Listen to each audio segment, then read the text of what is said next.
Good day, YouTubers! Today we are on a 2006 Trailblazer, my personal vehicle now, and I think we might have a slight fuel problem, and the key word here is I think, because sometimes when I start it up, it starts up perfect. Other times I have this long extended crank, and I'm beginning to think maybe it's just a fuel problem, but we'll find out here. What we're going to do is kind of test the fuel pressure here and see what is going on now. I did this before in a 2002 Trailblazer, and I showed you guys how to do it and everything if you don't have a fuel tester. Now, on my 2002 Trailblazer that I did it on before, it actually had two lines coming up. Now, on this 2006, I do believe they changed that because I can only find one line coming up from the tank, and you do have a, check this out, a fuel test port right there on my finger. If you believe that, I'm shocked. So I took the cap off, and I was pretty excited, and I thought, well, maybe I could just hook a regular hose up to it. But the problem here is this is not exactly what you need. You need probably a test kit. I have this wiring harness that sits above it right about here, and it kind of gets in the way. So it's kind of chilly out here today, and I don't want to take a chance of busting any of the stuff. So what we're going to do is disconnect the line right here, just like I did on my 2002, and we're going to hook a homemade tester up to it. Basically just a simple gauge here. This one goes up to 200, but you can see 50 is right about there. And I've got a clamp on the end, and this is actually a piece here off of a old fuel pump that I keep. This is a 3/8, and what we're going to do is disconnect that guy here with one of these tools, disconnect tools here, pop that off, and then we will slide this in here. And since this is, it's not going to click in there, because you can see the bevel part there, that's what the clip actually catches. We're just going to slide this in as far as we can and take a piece of wire and wrap around it, kind of hold the two together and turn the key on to see what kind of fuel pressure that we get. Alright, let's go in here. I'm going to start this up, give you an idea how long it takes after it sets a while. Sometimes it takes right off, and other times it just takes a while. So it's not too bad today, but trust me, there's times when it scared me where it wouldn't even start almost. That's because if there's a little bit of fuel in there. One more time here, let's see. Well, alright, so let's go out here and see what's going on. I still think there's an issue. So, this is just going to be a quick test for the fuel pressure system. Now, the other issue here is, that might make me think it's a fuel problem, pressure problem is, well, I still have a slight miss. Or when I first got the vehicle, it said I had a miss in cylinder number 2. So, I pulled the coils off the top of it, checked all the plugs, they looked good, checked the all the cylinders for the correct pressure, and when I did a compression test, they all were pretty much the same. So I know if you have low fuel pressure, if your pump's not pumping all the fuel like it should be under pressure, some of the injectors may not be squirting enough fuel in there. So, but I don't know, it's constant number 2. The check engine light, the code hasn't come up yet again since I've cleared it, and I've driven almost 200 miles, which is kind of strange. I would have thought it would have come back on, but I still feel that slight miss. So I'm hoping that it's probably fuel pressure related. If not, I've got 6 brand new fuel injectors I'm going to put in there. We'll do that in another video. So for now, what we're going to do is go ahead and disconnect this here and see if we can kind of connect this in here and get some fuel pressure. As far as I can see, there's not another return line here. This is the only fuel line I see coming up on this 2006. So alright, well, let's go ahead and hook up some things here and see what we can get. Alright, let's see if we can get this line disconnected. I'm not sure that's got to be 3/8. This must be 1/4. I'm not sure. It doesn't say on here what it is, but anyway, that's what I'm using. So, theory is we should be able to stick this down in here and pull this apart, slide it off. Usually these are a pain in the butt to get. Well, that went in pretty easy. Hopefully there's no pressure on here. Okay, good, no pressure. Whew.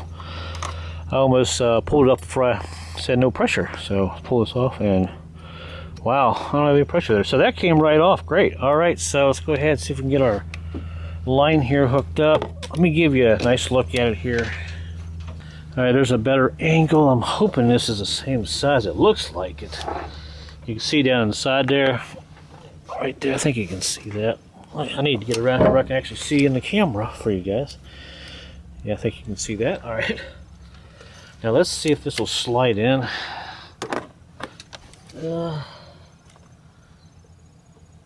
Yeah, actually it slid right in. Slid in pretty easy. It feels like it's the right. Yeah, okay, so we'll take our wire and we'll kind of tighten that up a little bit so it doesn't slide apart, blow apart on us when we turn the key on. So let's do that. All right, you can see I just got this soft copper wire wrapped around there, and that should keep it from blowing apart. Just be aware if you have to do it this way. And there's our gauge, and right about there is our gauge, and right about there where my thumb is, finger is, that's where 50 pounds is. So we'll zoom in on this, and I'm going to have to change out my battery on my camera real quick. Alright, so there's the setup right there. Now, someone said before I bought this video that they replaced the fuel pump in this thing, so when people work on things like that, you got to double check the work. So I'm thinking maybe they did do something right back there in the fuel tank with the pump. I don't know. Alright, so there that is. I'm going to go in there and crank on it, and the fuel pressure should come up to about 45 to 56 pounds and stay when I turn the key off. It should not drop whatsoever, so let's go do that. I'm saying it's probably going to come up to 50 and stay and slowly drop off, but if it even drops off a little bit, then we probably get a pressure. So let's crank on it.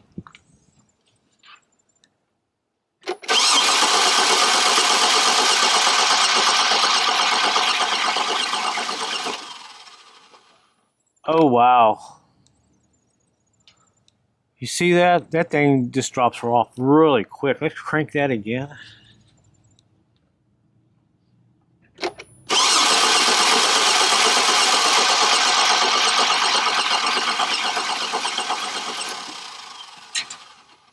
Well, I'll be daggone. There's our issue. When they put the fuel pump back in the tank, they didn't do something right.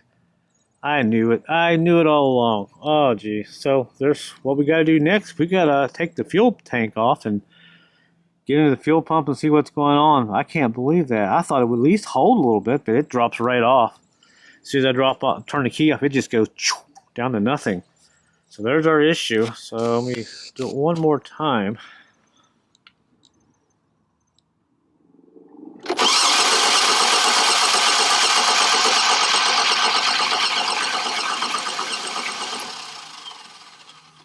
It goes to about 40 and drops right off. So folks, there you go. It's amazing what just fuel pressure will cause the problems down the road in these vehicles. Wow. Alright guys, I guess there's not much more I can do here, and you can see it's not leaking or anything. We don't have any leaks. So I know it works.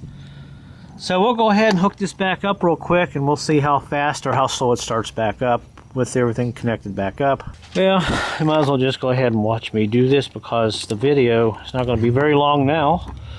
We'll take the tank off in another video and see what happened, but if you don't get these fuel pumps in just right into the tank, a lot of times the seals will pop off, the housing will pop out of the seal, and you'll get a fuel problem. I don't smell any fuel, which is weird, so I don't know. We'll take it off.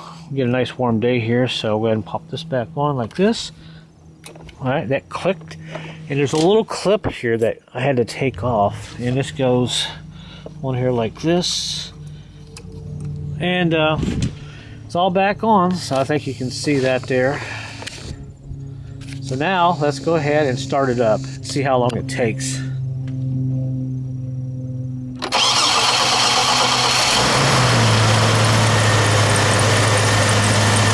There you go, starts right up, but we definitely got a fuel issue.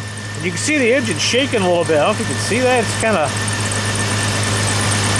shaking just a little bit there. Let me zoom in.